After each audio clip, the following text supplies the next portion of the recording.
One thing I got to thinking about after I left, did I come out plainly and tell you who the big Israeli lawgiver was? Who knows? Not Muhammad. Who was the Jewish lawgiver? Moses. Moses. Yeah, apparently I did not mention that. All right. Otherwise, we'll move on to chapter 2, India, ancient India. All right.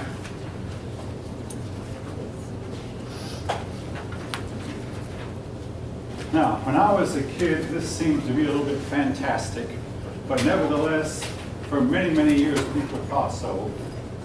It is now known that all of the Earth's continents were once joined together into one big supercontinent called Pangaea. These continents split off and went in about 8 different directions and formed our 7 continents. But of those 7, of the 8 that split, a whole bunch of them seem to split off in southern Africa. One of them, India, drifted across what is today the Indian Ocean and bumped hard into the underside of Asia and pushed up the Himalayan mountains, which is why the Himalayan mountains are the tallest mountains on Earth.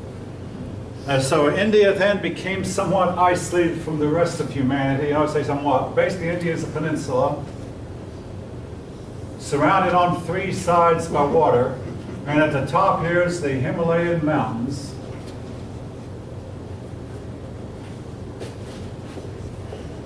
I hope I've spelled that close to being right.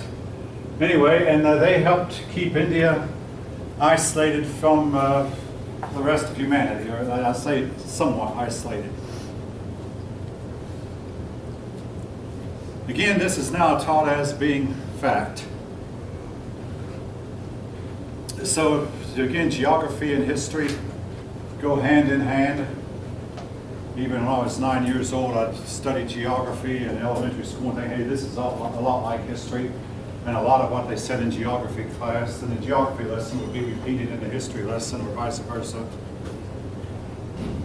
Anyway, India became what's known as a subcontinent and developed a culture of its own.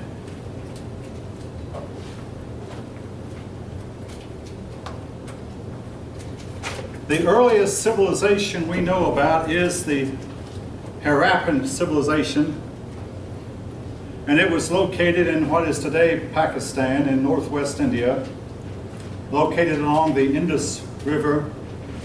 Again, these civilizations tended to be located on the banks of rivers. Israel was an exception. The Jews didn't generally locate their big cities along the banks of their rivers. But the other peoples of the world located on the banks of rivers, and the Indus Valley civilization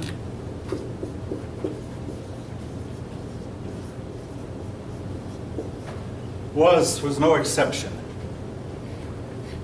On somewhat of a personal note, about the 3rd or 4th paper I did in graduate school was on the Indus Valley, so I've been studying it off and on ever since. And what I have picked up on about the Indus Valley is stuff that my graduate professor would really, really seriously frown on if he knew I was teaching this. But nevertheless, he's not my boss anymore, so I'll proceed. The Indus Valley. Now, one thing we know about the Indus Valley, their culture seems to remain unchanged for many generations. In other words, the brickwork was the same. It's like they learned how to make brick and then made it the same old way, using the same kind of ovens, the same kind of clay, the same shape and sizes, except at the latter part of their civilization, their bricks seemed to become all of a sudden inferior in quality, like they had a downturn in their economy. Again, typical of the ancient world, the farther back you get. And you might wonder, well, how do we know which was older? Well, the older tends to be very deeper. These people built their cities, you might say, one layer on top of the other. When a house got old and began to crumble, the inhabitants, instead of clearing away the rubble, they'd simply put a new foundation down on top of the old house, what was left of it. and build their new house on top of the old. So when archaeologists dig, they have to dig through layers. Well, there's this layer here and there's this layer there. But in the case of the Indus Valley, the older layers appear to be in better shape than the newer ones. Also, we find Sumerian artifacts in the Indus Valley indicating that there was some trade, maybe a lot of it, going on between the Indus Valley and the Sumerians. Now,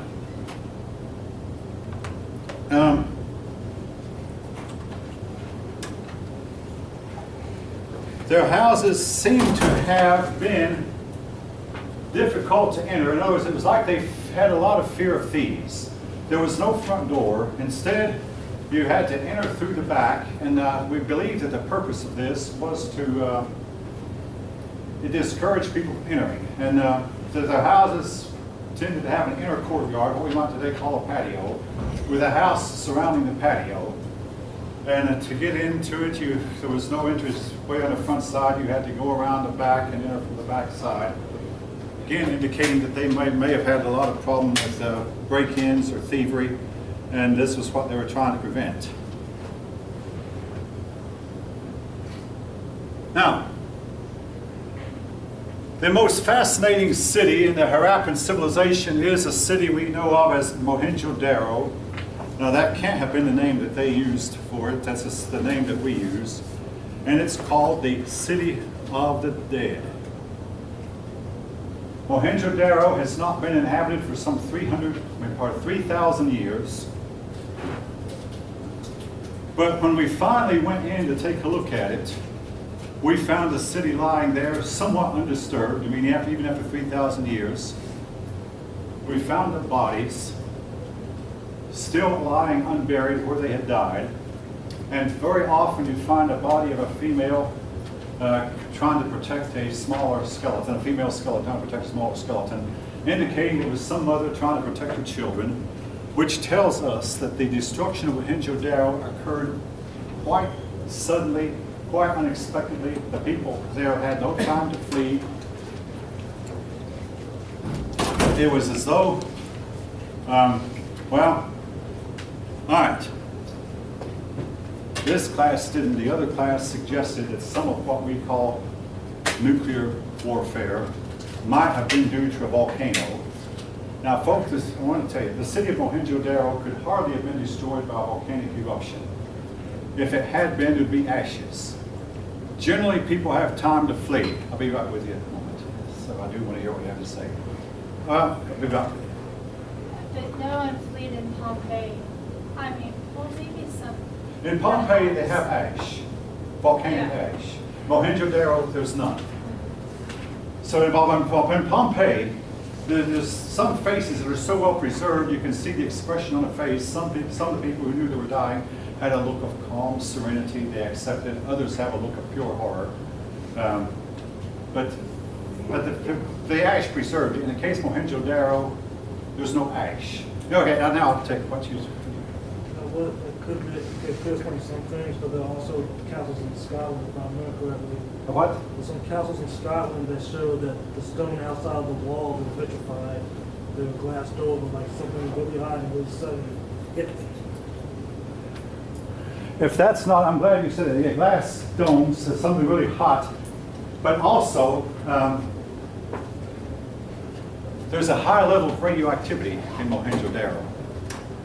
Now, again, you won't find this in an ordinary history book, but folk, you can go and look up Mohenjo-Daro on the web and find all kinds of theories about what happened to Mohenjo-Daro. And in most cases, they'll tell you, I mean, in a lot of cases, they'll tell you they believe it was some kind of a nuclear explosion. Only a nuclear blast could create enough heat to turn some of their stone structures into glass, or turn their sand around the city into glass. And at the same time not leave an ash residue. Now, again, I had a person say a comet fell. When comets fall, they leave explosions or craters. No evidence of that. And also, if it had been a comet, if it had been a war, supposing an enemy had come in and set the city on fire, and keep in mind these brick structures don't burn easily, just like in the case of Sumer. Some of these cities had the knack for being built of flame-proof materials. Now today, the city of Jerusalem is the one city in the world where they require that all the buildings be made of stone to try to flame-proof it. But with nothing to burn, how could a city be destroyed by fire? Now again, I had students in the other class suggest a comet, a meteorite. None of these fit this, particularly the situation in Mohenjo-Daro. Dragon. What's that? Said dragon. Dragon? All right. The point I started to make and then backed up on is that when the destruction was over, nobody went back into the city to take the loot or bury the dead. Nobody went back in, as far as we know, until about 100 or so years ago. It was like the people in India and Pakistan were terrified to go in. I mean, if it had been an enemy that had done it, they would have at least taken the loot. Then they would have buried the bodies, then they would have lived in the houses. But in the case of a nuclear disaster, like happened in Chernobyl back in 1986, nobody lives there. Now they do allow people to go visit. You can go stay a few hours and leave, but the artifacts, the family photos, the cars, can't take them out. They're radioactive and will be for anywhere from 600 to 900 years, it's estimated. Now, in the case of Mohenjo-Daro, people who survived were afraid to go in, bury the bodies, or take the loot. The loot remained untouched. Now, folks, it appears to me that the city of Mohenjo-Daro might have been what you call targeted. When meteorites hit, all right, we have one hit about every 100 years. In 1908, one hit Siberia, an uninhabited area. Then last year, 2013, about 18 months ago, one hit Russia again. This time was near an inhabited area, but nobody died. Several people saw it, but nobody died. But Nagasaki and Hiroshima were targeted. During World War II, Germany's cities, Berlin in particular, was targeted. They tended to target the inhabited areas, particularly, again, Ur in Sumeria, Mohenjo-Daro in India. Again, you can say, well, it could not have been a nuclear blast because they did not have nuclear weapons. Well, I'll go ahead and deal with that now. The ancient peoples, the people of ancient India had sacred writings called the Vedas. It's only been a year ago I started pronouncing that word Vedas when one of my students corrected me on it. I've always pronounced it Vedas. There are 4 sets of Vedas, but the earliest one is the Rig Veda.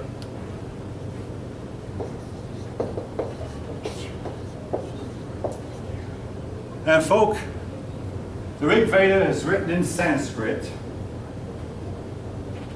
And I once was advised that I should learn Sanskrit. I never did stay in college that long, but that if you knew Sanskrit, at one time you could like name your price. But the Rig Vedas are written in Sanskrit, the ancient language, sacred language. Sanskrit is like Latin in the Western world. It's a dead language, but it's still used in religious ceremonies, or at one time doctors would write their prescriptions out in Latin so that the ordinary citizen could not read them. And, but anyway, the Sumerian language became somewhat of a language like that up until about the time of Christ. But Sanskrit's a sacred language, an old language. It once was spoken, no longer spoken. Now, what's so great about the Rig Veda? And I've already mentioned it describes aircraft, spacecraft, submarines, and it actually goes into detail and draws some in folk that look a lot like modern aircraft, with 2 big wings on front, smaller wings and tail on the back. They actually go in and describe how to fly them, how to pilot them, how to put them together. Goes into some detail. And they do describe weapons that we might today have considered nuclear. All right. Now that I've said that, each of you can make up your own mind what you think about what I've just said. I mean, you're adults, this is an adult class. You can handle that based on your worldview.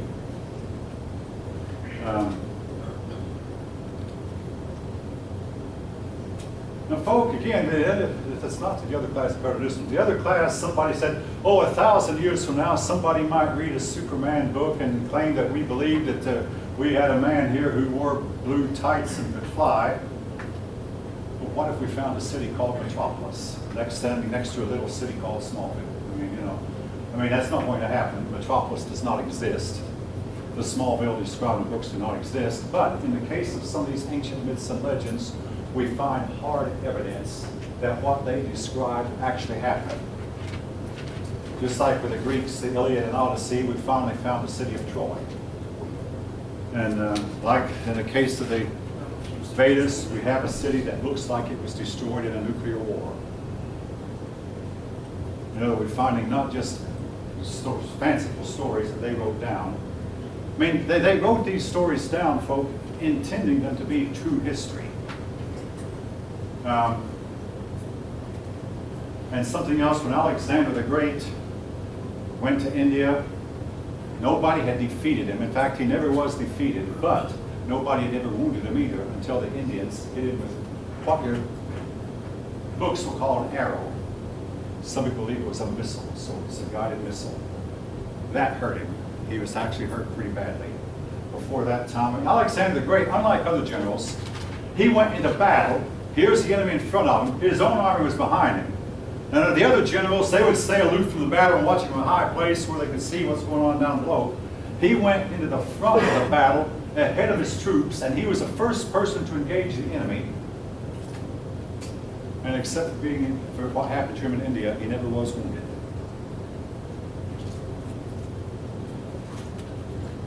But the Indians supposedly had a weapon that could even take care of him. All right, anybody have any comments? Again, folks, as you study the ancients, you're going to run into this from time to time.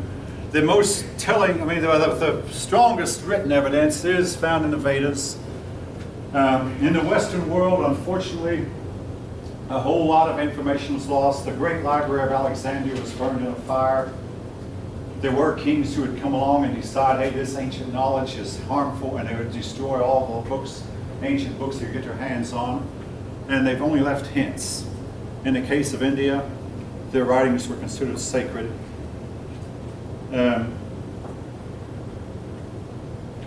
And they were preserved. All right, now move on from Harappa. Eventually, the Harappan society was destroyed. And folk, this is so true of almost every ancient society. These civilizations would come, flourish. We've talked about the Sumerians. I did not mention much about the Akkadians, the Amorites, the Hittites. These would come and flourish, become very powerful, and then collapse. We'll run into this again when we come to the American Indians. And the Harappan civilization collapsed. Now, at one time, we believed it collapsed because a group of people called the Aryans. The Aryans moved in from Europe, but now, and your book states this also, we're not sure if the Aryans had anything to do with destroying the Harappan civilization. We know the Aryans came in, but did they fight the Harappans, or did they just simply come in after the Harappan civilization had already destroyed itself? Again, we don't know. Now, this word Aryan, we run into it again in the 20th century. Who knows where? Adolf Hitler used that word to describe the super race. Now, Hitler was describing really a non-existent race, but here's the true story about the Aryans. They were nomadic roaming people who liked to fight from horseback and travel on horseback. They came in from Europe. They were white. The native Indian population was black.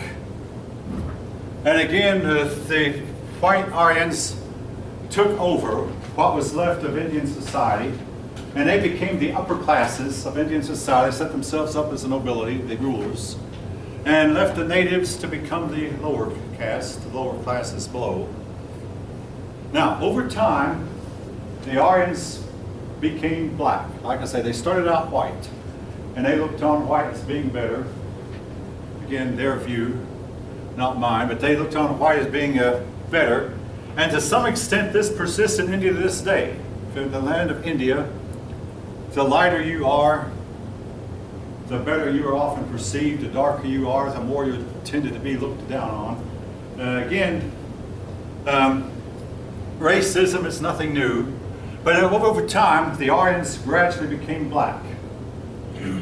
How did this happen? It wasn't that the bright Indian sunshine darkened their skin, even though the sun could get pretty bright in India. It was because they intermarried with the local black folk. And over time, they became darker and darker themselves. But they still tend to be the ruling caste of India, and they're not quite as dark as a lot of the other part of the other population.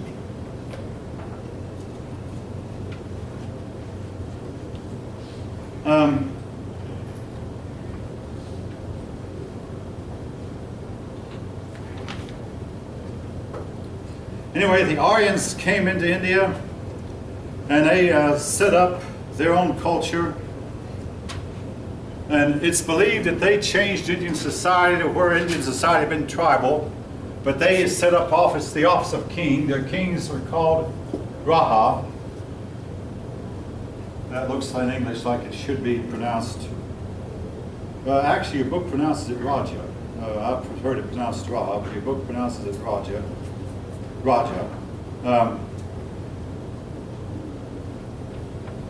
They set themselves up as kings, and but they were not looked on as being gods. Unlike in some societies, the kings were considered gods. They were not. Well, hundreds of years went by, and eventually, people from Greece started to move in. The Greeks were influenced by Alexander the Great. Now, again, we're going to be talking a lot more about Alexander when we come to the chapter on Greece, chapter 4.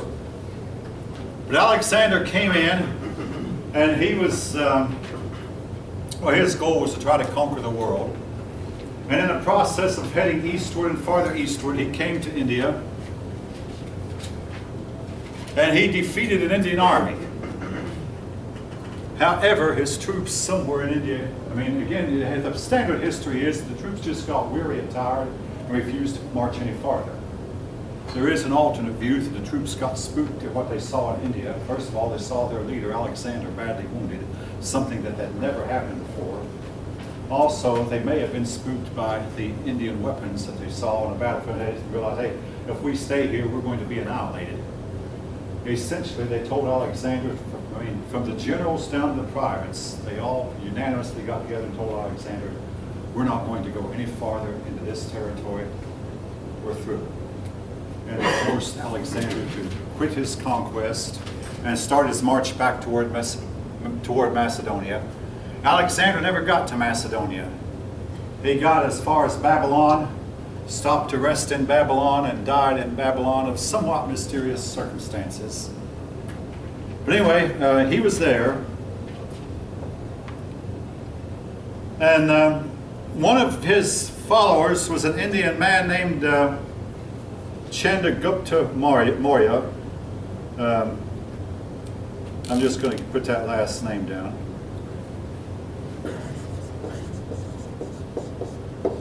When Alexander left, Maurya took over, and he set up an empire that included almost all of India.